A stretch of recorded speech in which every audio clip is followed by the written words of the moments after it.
अपयश की प्राप्ति होती है। हे शत्रुहंता, हे मधुसूदन, मैं युद्ध भूमि में किस तरह भीष्म तथा द्रोण जैसे पूजनीय व्यक्तियों पर उलटकर बाण चलाऊंगा। हम यह भी नहीं जानते कि हमारे लिए क्या श्रेष्ठ है, उनको जीतना या उनके द्वारा जीते जाना। यदि हम धृतराष्ट्र के पुत्र का वध कर लेते हैं तो हमें जीवित रहने की आवश्यकता नहीं। फिर भी वे युद्ध भूमि में हमारे समक्ष खड़े हैं। अब मैं अपनी कृपण दुर्बलता के कारण अपना कर्तव्य भूल गया हूँ और सारा धैर्य खो चुका हूँ। ऐसी अवस्था में मैं आपसे पूछ रहा हूँ कि जो मेरे लिए श्रेयस्कर हो उसे निश्चित रूप से बताएं। अब मैं आपका शिष्य हूँ और आपका शरणागत हूँ, कृपया मुझे उपदेश दें।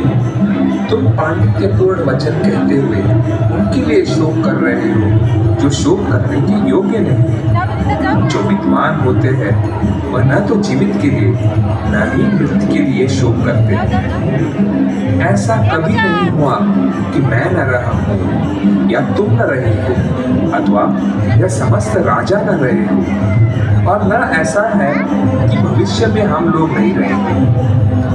आत्मा के लिए किसी भी काल में न तो जन्म है न मृत्यु। वह न तो कभी जन्मा है न जन्म लेता है और न जन्म लेगा। वह अजन्मा, नित्य, शाश्वत तथा पुरातन है। शरीर के मारे जाने पर भी वह मारा नहीं जाता।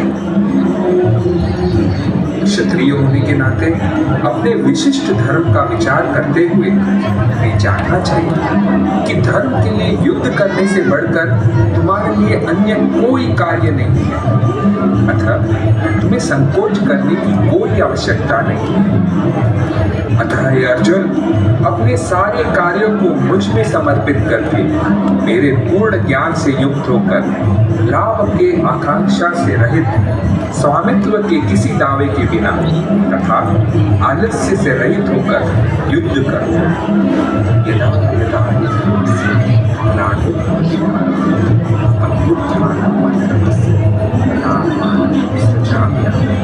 परित्राणाय साधूनां विनाशाय च दुष्कृतां धर्म संस्थापनार्थाय संभवामि युगे युगे।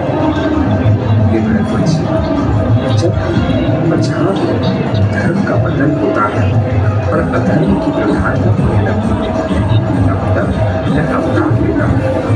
भक्तों का उद्धार करने, दुष्टों का विनाश करने तथा धर्म की फिर से स्थापना करने के लिए हर युग में प्रकट